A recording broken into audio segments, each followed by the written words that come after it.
Melody. Welcome to Myanmar Today Review, and this is where we visit the top stories for this week from Myanmar Today. Here are the reports from our reporters from this week. Dora Suizan got the latest report on State Counsellor Aung San Suu Kyi meets locals in Kayin State. Dora Suizan once again will give us all the details on Vice President U Myint Swe attends 32nd regular meeting of Private Sector Development Committee. Myint and Swe Men has the story on Myanmar National Symphony Orchestra Concert 2020. Akajo has the full story on Amidst virus outbreak, China economy to stay strong despite temporary slowdown. David Tanner got the latest report on how 9,000 oil lamps were donated on Srinagar Pagoda for COVID-19 victims. Before we get to the reports, let's take a look at the featured local news from this week. President U Myint and First Lady Do Cho Cho attended the ceremonial reception by Indian President Ram Nath Kovind, held talk with the Prime Minister Narendra Modi, and witnessed the ceremony to exchange of agreements and MOU on Thursday. President U Myint received the Minister of External Affairs of India, Mr. S. Jaishankar, at Taj Palace Hotel. At the meeting, bilateral relation and cooperation between Myanmar and India were cordially discussed. Later in the day, the president held a meeting with the Indian Prime Minister at the Hyderabad House. They also witnessed the ceremony to exchange of agreements. A total of 8 agreements and MOUs were signed during the ceremony. It includes prevention of trafficking in persons, implementation of quick impact project, and cooperation in combating timber trafficking and conservation of tiger and other wildlife, as well as petroleum production. The chairperson of the Central Committee for Development of Border Areas and National Races, State Counsellor Aung San Suu Kyi, accompanied by the union ministers and officials, left Naypyidaw by special flight on Monday and arrived at Mon-Fri. Next, the State Counsellor and entourage, together with Kayin State Chief Minister, proceeded to Gawkaray by helicopters. The State Counsellor and party were welcomed by Kayin State Chief Justice and State Ministers, officials, and locals at Gawkaray. During the meeting, she delivered a speech saying that she is happy for meeting with the people from the Gawkaray district and expressed her thanks for the warm welcome. And she explained that the main purpose of meeting with the people is to share the people with the good or bad and cause and effect of the country, aiming at togetherness with the people. That is the right and responsibility of the citizens. Such a government cared and protected with the participation of the people is wanted to build. For that, this kind of public meeting is needed to keep in touch with the people by the government, etc. That's all with the local news. This is Myanmar Today Review, broadcasting from Myanmar International Radio. On FM, make sure you catch us on 96.1 FM in Yangon, 96.5 in Mandalay, and 96.7 in Naypyidaw. You can also download MI Radio app on both iOS and Android devices for your own convenience. And I believe it's time now for our first report. State Counsellor and Chairperson of the Central Committee for Development of Border Areas and National Races, Aung San Suu Kyi, met with the locals in Kayin State on the 24th and 25th of February. She attended the public meetings held in Kayin New Year grounds, Kayin State Township, Myawaddy Township, and Limepui Township, where she delivered speeches and responding to the questions raised by the residents. State Counsellor Aung San Suu Kyi, in her capacity as the chairperson of the Central Committee for Development of Border Areas and National Races, met with the residents of Kayin State during her 2-day visit on 24th and 25th February. On 24 February, the State Counsellor firstly met with the residents of the various townships in Gawkaray district at the Kayin New Year grounds. Then she departed for Kayin State Township to hold another public meeting. The state councillor stated that the purpose of the public meetings is to share with each other between the citizens and the government. She said the government wants to hear the voices of the people and they want the people to hear their views as well. The state councillor, after her speech, answered the questions from the audience, covering a wide range of topics, including water purification, construction and upgrading roads and bridges, issuing small-scale mineral testing license, reopening the Myanmar-Thai border gate at Payatongsu sub-township, electrification, reducing the number of Tamil representatives from 25%, the reason for the delay in amending Article 261 of the Constitution that can potentially grant federal status to ethnic regions, and the reason for amending Article 59F of the Constitution. Concerning the amendment of the Constitution, the state councillor, in her speech at Kayin State Township public meeting, explained about 2 points which are highly interested by the citizens.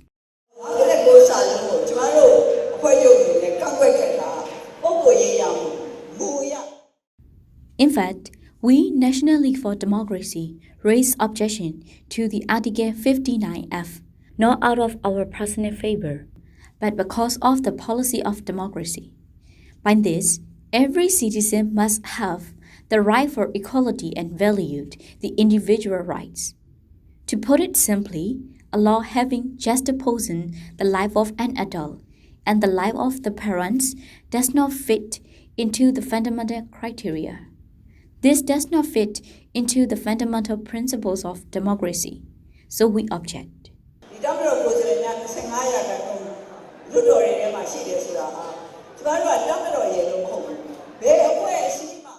The second point you have raised is the presence of 25% of the Tamil representatives.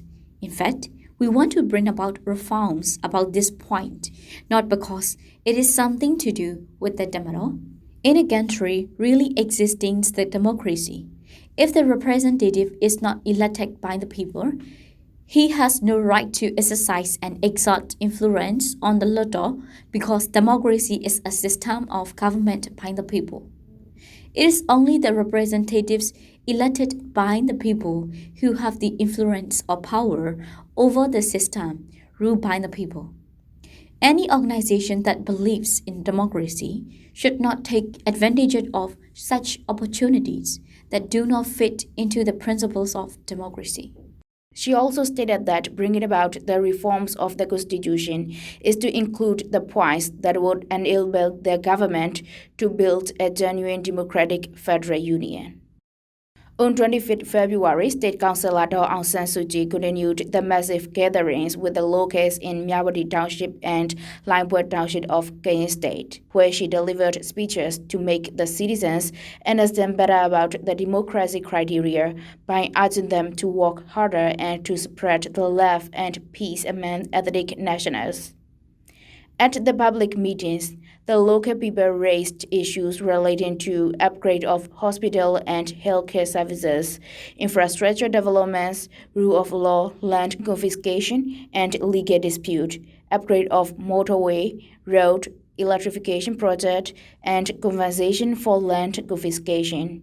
Union Ministers U Myint Swe and Aung, Kayin State government members and officials discussed the problems to solve them with immediate actions and further investigations. This is Dora Susan reporting from MI Radio.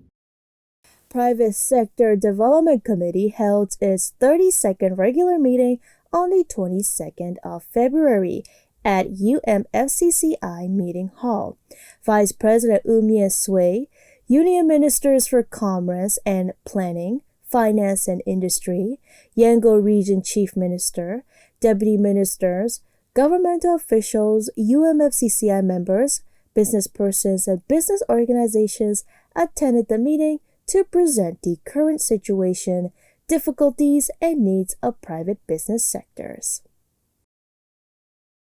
Vice President of the Republic of the Union of Myanmar, U Myint Swe, who is also the chairman of Private Sector Development Committee, attended the 32nd regular meeting with Myanmar entrepreneurs held at the meeting hall of the Union of Myanmar Federation of Chambers of Commerce and Industry UMFCCI on 22nd February. Present on the occasion were Dr. Thamni, Union Minister for Commerce, U Myint, Union Minister for Planning, Finance and Industry, U Myint Swe, Chief Minister of Yangon Region Government, Deputy Ministers for Education, Commerce and Planning, Finance and Industry, U Myint Yangon Mayor, U Myint, Chairman of the UMFCCI, members of the UMFCCI, governmental officials, business persons, and business organizations. First, Vice President U Myint Swe delivered an opening speech urging the entrepreneurs in a bid to raise the ease of doing business ranking for the improvement of the private sector. For a development of a country, the role of commerce is important.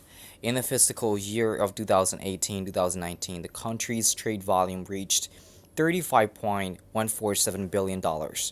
For the fiscal year of 2019-2020 until January, the trade volume reached $13.101 billion. Out of this value, the private sector's contribution to total volume was $11.295 billion, accounting for 86% of the total value. In the border cities and commercial cities, we are to take action against illegal trading activities in a systematic and effective manner. With the greater cooperation of the government, entrepreneurs, and citizens, we can support the chain of commerce by eliminating illegal trading, which can affect the small and medium enterprises. For the investment sector till January of 2020, there are 1,941 foreign investments, which is worth about $83.964 billion and 1,676 domestic investments, which is valued about $10.563 billion. Then Dr. Thamni, Union Minister for Commerce, highlighted the current difficulty the commerce sector is facing because of the outbreak of novel COVID-19 in the neighboring country, China.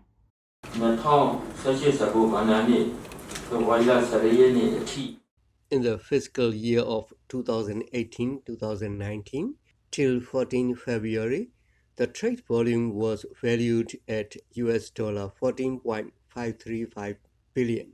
If we compare with the same period of the 2019-2020 fiscal year, we can witness an increase of US $2.147 billion in the trade volume, including import and export.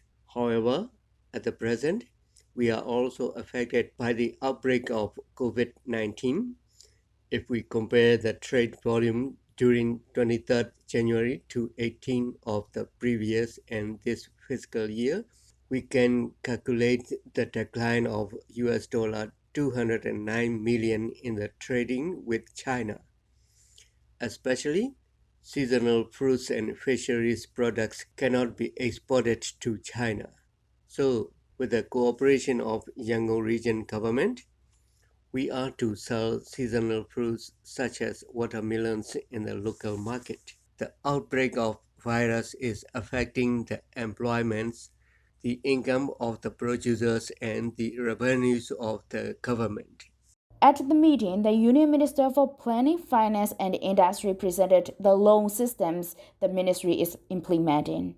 Moreover, Chief Minister U Myint Swe expressed the point of making Yangon a market where the international and local expos can be held by making systematic plan. The UMFCCI members and the business organizations also presented the difficulties and needs of doing private business. The Private Sector Development Committee was formed on 24 October in 2016.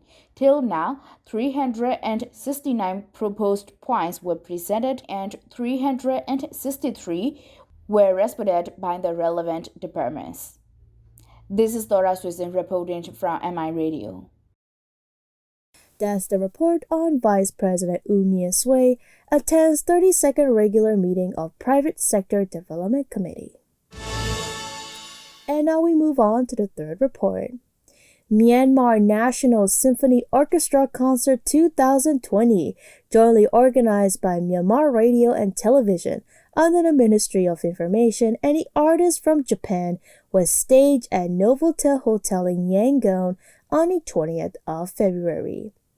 The event, dubbed Myanmar National Symphony Orchestra Concerts 2020, was attended by Yangon Region Lodar Deputy Speaker U Myint, Yangon Region Government's Rakhine Ethnic Affairs Minister Aung, Japanese Ambassador to Myanmar Ichiro Maruyama, heads of foreign missions in Myanmar, the invited guests, and music lovers. Min Tun and Zoe Man reports.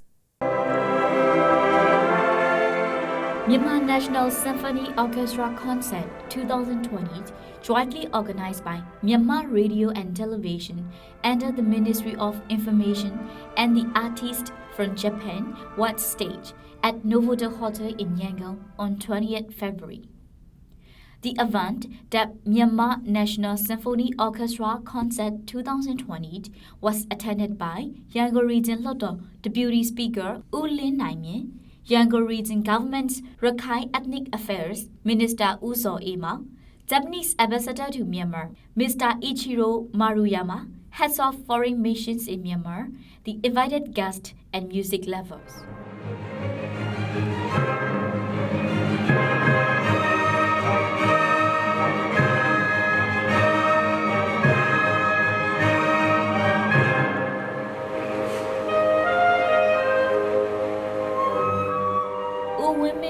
Staff officer of Myanmar National Symphony Orchestra, said that the orchestra concert would be collectively performed by more than 70 artists from Myanmar and Japan. The orchestra deployment plays an important role for the countries, and they would go on holding the orchestra concerts in collaboration with Japanese artists. U Myint, staff officer of Myanmar National Symphony Orchestra, said. The Symphony Orchestra concert is comprised of 13 artists from Japan and 68 from Myanmar, totaling 71. The National Symphony Orchestra is of great importance for a country, so the countries have to form the National Symphony Orchestra. In a developing country, it is important to have the National Symphony Orchestra and Philharmonic Orchestra. For that reason, we are making practice to form an international class orchestra comprising almost 80 musicians in Myanmar, learning from Japanese artists and staging orchestra concerts. This time will be the 7th orchestra concert in collaboration with Japanese artists. We will continue cooperation with Japanese artists in the future.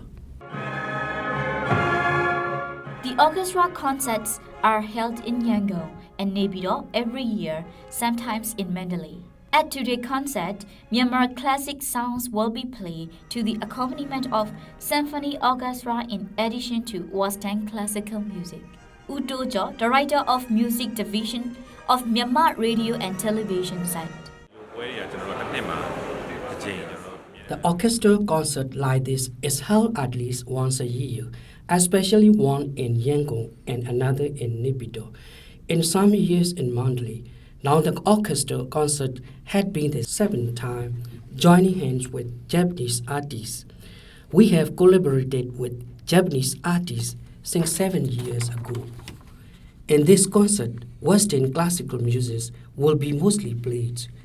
Our people are not familiar with Western classical music. To be familiar with classical music, Myanmar classical songs are rearranged.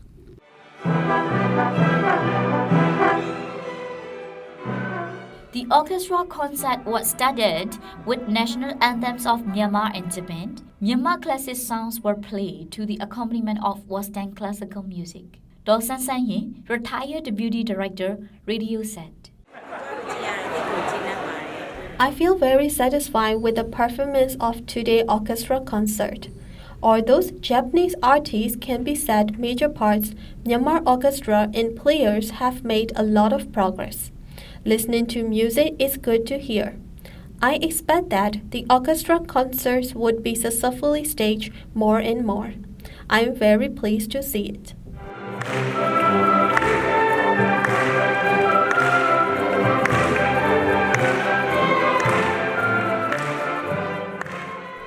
Aung, a retired director of Myanmar Radio and Television who participated in the formation of Myanmar National Symphony Orchestra, also said, "Today's performance is very encouraging and also proud of it as well." I take great delight in the gradual progress of the orchestra I nurture. The National Symphony Orchestra has developed to some degree. I hail and honor the National Symphony Orchestra on behalf of Myanmar Radio and Television and the Ministry of Information.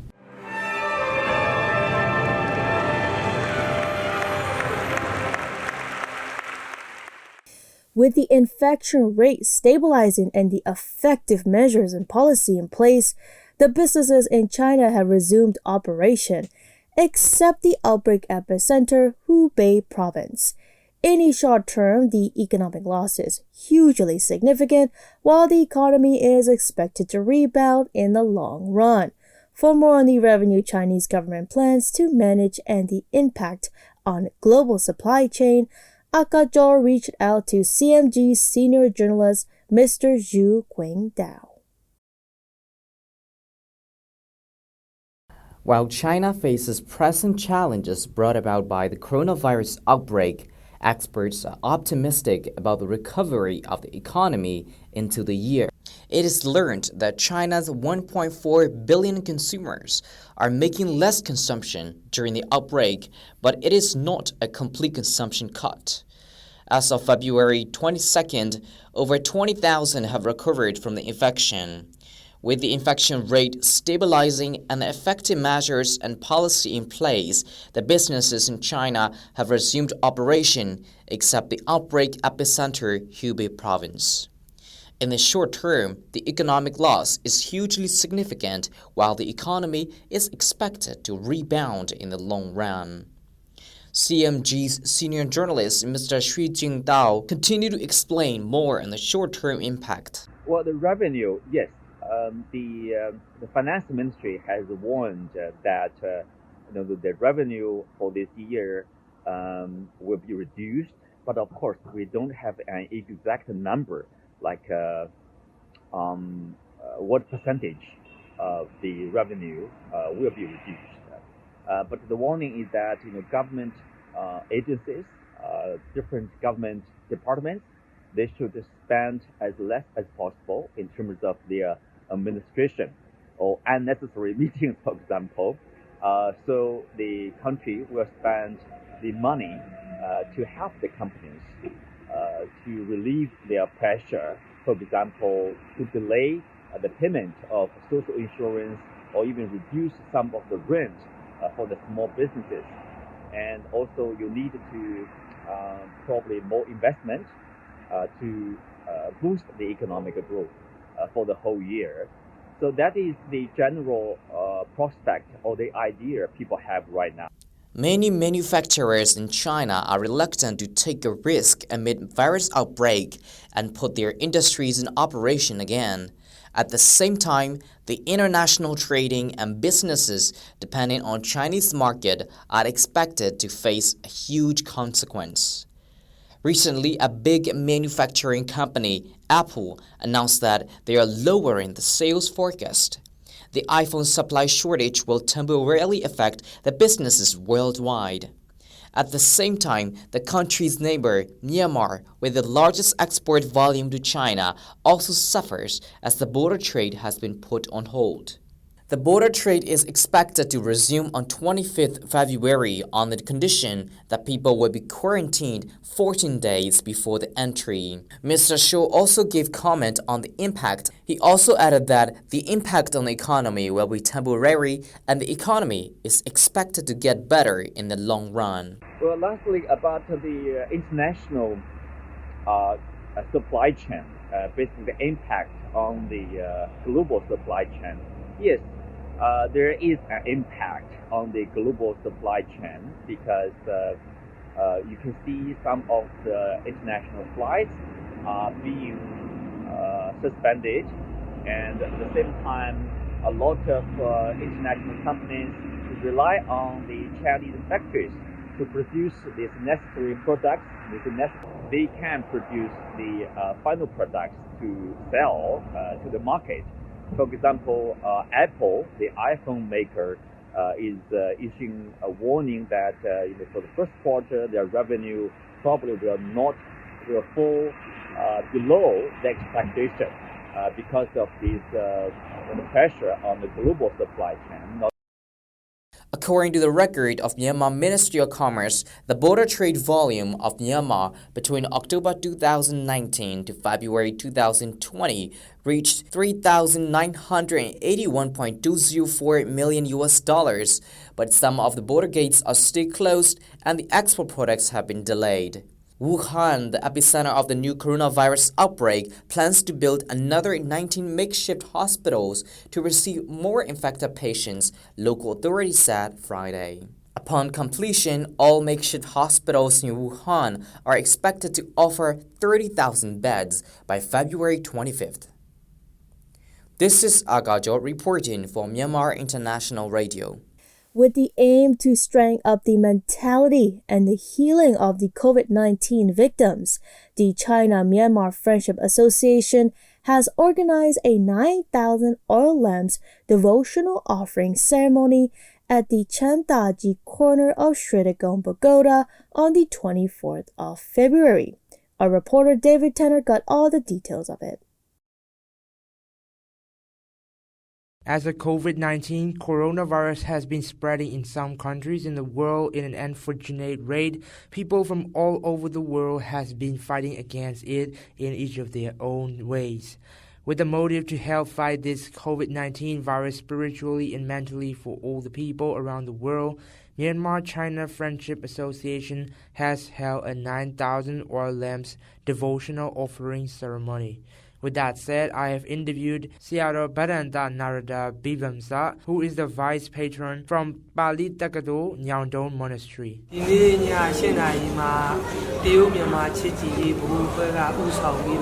At 8 p.m. on 24th February, 9,000 oil lamps will be devotionally offered to the Sritagong Pagoda, led by the Myanmar-China Friendship Association. And on the 25th February, about 108 sanghas, as well as the members from Myanmar-China Friendship and other pagodas members of Border Trustee will be present to read, devote, and pray Yadana Suttan, which is one of the Buddha teachings for all the people in the world to quickly heal from the unfortunate COVID-19 virus, and also to aid in their mentality while braving the virus.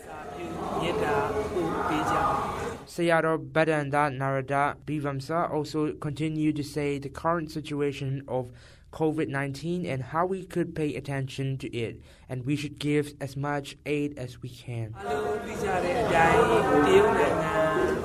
As we all know now that COVID-19 has been spreading to over 30 countries and has infected to over 70,000 people, with the death toll of over 2,500 people, we can confirm now that it is really a worrisome threat for all the people in the world now. But we also have a positive and fighting chance as well, with over 20,000 people recovered from the disease. And that is why we should be carrying ourselves more in the way of strengthening the spiritual health of our body through devotions, and also our physical health by carrying ourselves and helping other people who are in need. The lighting of the oil lamps at Sritagong Pagoda is a tradition that dates back well before the days of electricity. Locals and pilgrims alike would donate oil lamps in their hundreds and even thousands, so that worshippers could enjoy the pagoda after dark when the temperature is cooler, or to pay devotions of prayer while lighting up to the people who are in need of prayers and healing. By taking part in this tradition and lighting a few yourself, you can be part of this atmospheric and age-old ritual. With that said, I have interviewed Mon-Fri, who is the treasurer of Myanmar-China Friendship Association, for her perspective of the COVID-19 and about the event.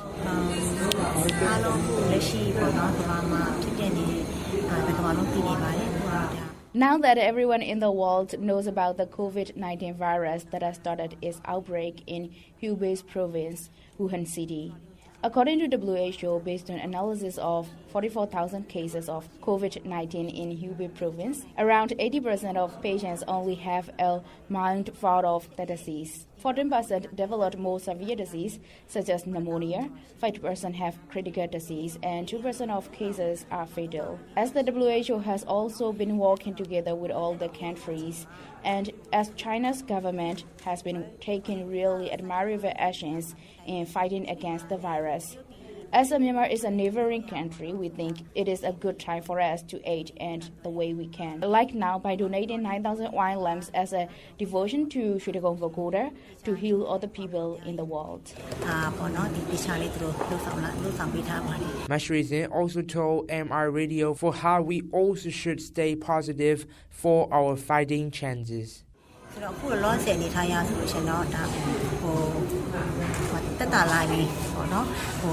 The situation for now has been improving. The mindsets for all the people in the world towards us against also became really strong. That's why we should stay positive while fighting it. Our Myanmar-China Friendship Association has been doing things in the way we can, and now that we are to donate 9,000 wine lamps in this prestigious Shwedagon Pagoda, I hope and wish that everyone in the world could be healed and this COVID-19 to be halted as soon as possible.